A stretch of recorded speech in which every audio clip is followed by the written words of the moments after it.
Hi friends, இந்த வீடியோவில் நம்ம என்ன பார்க்க போறோம் அப்படின்னாக்கா பைனரி ட்ரீ தான் பார்க்க போறோம். பைனரி ட்ரீல வந்து தனியா 13 மார்க் அப்படிங்கிற மாதிரி வராது. ஸோ 2 மார்க் பேசிஸ்ல தான் கேட்பாங்க. அதனால நம்ம டெஃபினேஷன்ஸ் மட்டும் பார்த்துக்கலாம்.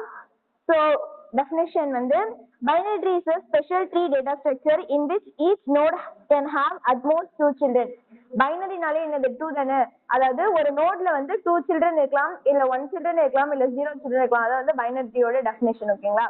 நெக்ஸ்ட் டைப்ஸ் என்ன அப்படின்னாக்கா full binary tree, complete binary tree, binary search tree, AVL tree. இதான் ஒரு டைப்ஸ். நம்மளுடைய சிலபஸ்ல வந்து பிரீஃபா என்ன இருக்கும் அப்படின்னாக்கா டிஎஸ்டியும் ஏவிஎல் ட்ரீயும் மட்டும் தான் இருக்கும். நெக்ஸ்ட் இப்போ இந்த ட்ரீல என்னென்ன ஆப்ரேஷன்ஸ் பார்க்கலாம்னாக்கா creation, insertion, display and deletion, இதெல்லாம் வந்து இதோடைய ஆப்ரேஷன். ஓகேங்களா? இப்போ வந்து எக்ஸ்பிரஷன் ட்ரீ பார்க்கலாம். எக்ஸ்பிரஷன் ட்ரீங்க வந்து ஒரு இம்பார்ட்டன்டான 8 மார்க். ஸோ அதோட டெஃபினேஷன் என்னன்னு பார்க்கலாம்.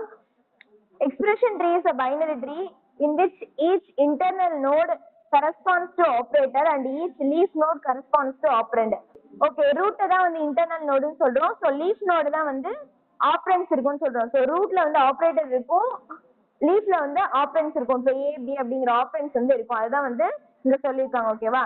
நெக்ஸ்ட் வந்து construction of infix expression tree. இப்போ வந்து ஒரு எக்ஸ்பிரஷன் ட்ரீயை கிரியேட் பண்ணோம் அப்படின்னாக்கா ஃபர்ஸ்ட் வந்து இன்புட் நமக்கு எப்படி இருக்கணும் அப்படின்னாக்கா போஸ்ட்ஃபிக்ஸ் எக்ஸ்பிரஷன்ல இருக்கணும். அப்பதான் வந்து நம்மளோட ஒரு ட்ரீயை வந்து கன்ஸ்ட்ரக்ட் பண்ண முடியும். ஸோ இன்புட் வந்து போஸ்ட்ஃபிக்ஸ் எக்ஸ்பிரஷன்ல இருக்கணும். இதை மட்டும் நல்லா ஞாபகம் வச்சுக்கோங்க. ஸோ இஎக்ஸ்பி அப்படிங்கிறது எக்ஸ்பிரஷன், இது வந்து கிவன், இன்புட், இதெல்லாம் கொஞ்சம் பார்த்துக்கோங்க. ஓகேங்களா? இப்போ வந்து ஒரு ஸ்டெப்ஸ் பார்க்கலாம் எப்படி வந்து ட்ரீயை கன்ஸ்ட்ரக்ட் பண்ணலாம் அப்படின்னு சொல்லிட்டு. இப்போ வந்து read simple from the expression. ஓகேவா? வந்து ஃபர்ஸ்ட் வந்து சிம்பிளை ரீட் பண்ணும். if the symbol is an operand அப்படினாக்கா ஆப்பரண்டா ஆபரேட்டரா அப்படின்னு சொல்லிட்டு செக் பண்ணணும். check if the symbol is an operand or operator. if the symbol is an operand, ஒருவேளை நம்ம ரீட் பண்ற சிம்பிள் வந்து ஆப்பரண்டா இருந்துச்சு அப்படின்னாக்கா create a node tree. இப்போ நம்ம ரீட் பண்ற சிம்பிள் வந்து ஆப்பரண்டா இருந்துச்சு அப்படின்னாக்கா இந்த ஒரு எக்ஸ்பிரஷன் இருக்கா a plus b அப்படின்ற மாதிரி ஒரு எக்ஸ்பிரஷன் இருக்குன்னா இப்போ நம்ம ரீட் பண்ற சிம்பிள் வந்து ஆப்பரண்டா இருக்கு, ஆப்பரண்ட்னா ஏவா, ஸோ வந்து அப்போ வந்து நம்ம இங்க ஸ்டாக் தான் யூஸ் பண்ண போறோம். ஸோ ஸ்டாக்ல யூஸ் பண்ணி இப்படி போடணும். ஓகேங்களா? ஏ அப்படின்னு சொல்லிட்டு அதான் இங்க சொல்லியிருக்காங்க. create a node tree, இதுதான் வந்து node tree அப்படின்னு சொல்லி சொல்றோம். create a node tree and pushed onto a stack அப்படின்னு சொல்றோம். if the symbol is an operator இருந்துச்சு அப்படின்னாக்கா pop 2 pointers on the stack, namely அது வந்து நம்ம கொடுக்கறது தான். ஓகேங்களா? ஸோ வந்து and form a new node tree. ஒருவேளை நம்ம ரீட் பண்ற சிம்பிள் வந்து ஆப்ரேட்டரா இருந்துச்சு அப்படின்னாக்கா ஒரு நியூ நோட் ட்ரீயை கிரியேட் பண்ணணும். கிரியேட் பண்ணி அதுக்கு இப்போ வந்து ஏபின்னு சொல்லிட்டு போறோமா, அது அந்த வந்து நம்ம எக்ஸாம்பிள்ல பார்க்கலாம். ஸோ இருந்துச்சு அப்படின்னாக்கா அந்த ஆப்ரேட்டரை வந்து ரூட் அப்படின்னு சொல்லிட்டு வச்சுக்கணும். ஓகேங்களா? நெக்ஸ்ட் பாயிண்டரை வந்து அதை பாயிண்ட் அவுட் பண்ற மாதிரி வச்சுக்கணும். இதான் வந்து இது ஸ்டெப்ஸ்ன்னு சொல்லியிருக்காங்க. இப்போ எக்ஸாம்பிள் பார்க்கலாம். இப்போ இன்புட் வந்து ஏ பி பிளஸ் சி ஆஸ்டிக் இருக்கு அப்படின்னாக்கா இதான் வந்து இன்புட்டா. இப்போ வந்து ரீட் ஏ, இப்போ ஏவும் பியும் ஃபர்ஸ்ட் என்னது, இது ரெண்டு ஆப்ரண்டா. So read A and B, இதை எடுத்து ரீட் பண்றோம். இட் இஸ் ஆப்ரண்ட், அது ஒரு ஆப்ரண்டா இருந்துச்சு அப்படின்னாக்கா கிரியேட் ஏ நோட் ட்ரீ, அது வந்து ஆப்ரண்ட். ஸோ இங்க கிரியேட் பண்ண மாதிரி ஒரு நோட் ட்ரீ கிரியேட் பண்ணிக்கிறோம். ஸோ ஏபிங்கிற நோட் ட்ரீ வந்து நம்ம கிரியேட் பண்ணிக்கிறோம். நெக்ஸ்ட் என்ன பண்றோம், சிம்பிள் பிளஸ் ரீட் பண்றோம். பிளஸ்ங்கிறது ஆப்ரேட்டரா, ஸோ ஆப்ரேட்டர் போது ஒரு நியூ நோட் ட்ரீ கிரியேட் பண்ணோம். ஸோ ஏபிக்கு வந்து நெக்ஸ்ட் ரீட் சிம்பிள் பிளஸ் பிளஸ்ங்கிறது ஆப்ரேட்டரா, ஸோ வந்து ஒரு நியூ நோட் ட்ரீ கிரியேட் பண்றோம். ஸோ பிளஸ் ரூட்டா வச்சுட்டு ரெண்டு சைடும் ஏபிங்கிற ஆப்ரண்டா போட்டுக்கணும். ஓகேங்களா?